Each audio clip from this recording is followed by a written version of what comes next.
Is black patriarchy a real thing? Hello, one and all. This is another edition of the Gabby Mac Project, somewhere 6 o'clock in the world. To my veterans, active duty military, policemen and women, firefighters, I've always got your back, and I need you to help me get to a certain number of subscribers.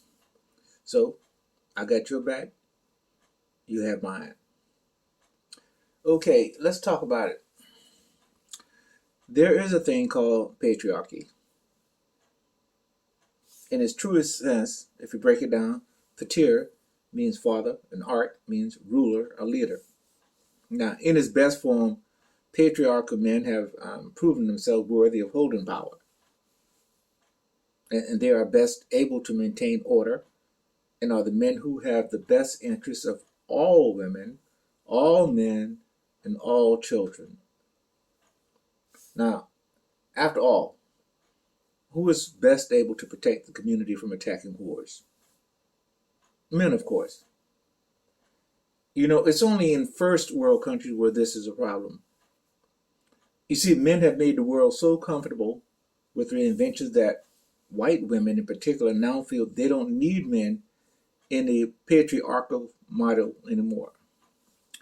But just let the shit hit the fan and see what happens. Now, if you need a good example, just think back to 2019, 2020, when we had oodles of people dying.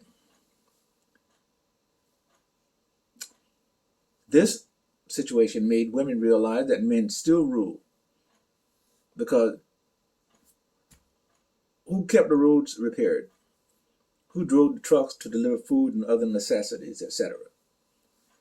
You know, I know it's a TV show, but just think what would happen if a cataclysmic event like The Walking Dead TV show should ever occur, and we were forced to return to our survival instincts. I think the screaming about equality and the like would be mooted real quick. Let's be clear, and let's be unapologetic. There is no hope of safety for women unless men provide that safety for them. And this really rankles a lot of white feminists to no end. You see, white females in particular are loose with the use of the word patriarchy. In fact, they use it like it's a curse word. They absolutely hate it. They have been screaming for equality for eons now. They say they want equality of opportunity, but that is just a code word for what they really want. You see, what they really want is an advantage that they have not earned. You see, none of them would have done the really hard work and sacrifices that men have done since the Stone Ages. But with all the creature comforts that men have created to make their lives easier, they just don't want a seat at the table. They want to sit at the head of the table. Now, I think most of us have some kind of internal idea of what a patriarchal environment looks like. We imagine a long table with the wife and children sitting around it, with the father sitting at the head. Most of us have never lived that life.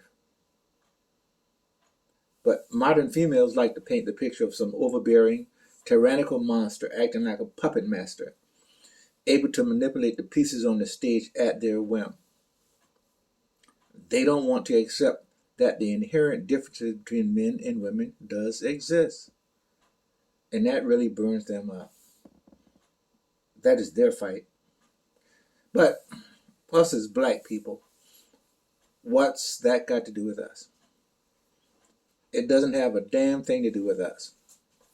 Now, although a few black successful families may practice patriarchy, the majority of us don't know the commotion is about. It does not exist to any extent to be impactful. let's be clear. Let's be very clear. At no time in our 400 years in America have black men had the power or the ability to control black women. Full stop. And our history tells the story why it doesn't exist on a large scale. We all came from the same level in this country. Slavery. Not one slave ruled another slave. Okay, but now you might argue that 10% of black families are in a position to practice patriarchy. I guess that's that talented 10%. And there will always be that talented 10% that separates itself from everybody else. But in a larger sense, black men do not and have never controlled their communities. You see, black men cannot force or coerce black females to be submissive and to come under their leadership for protection.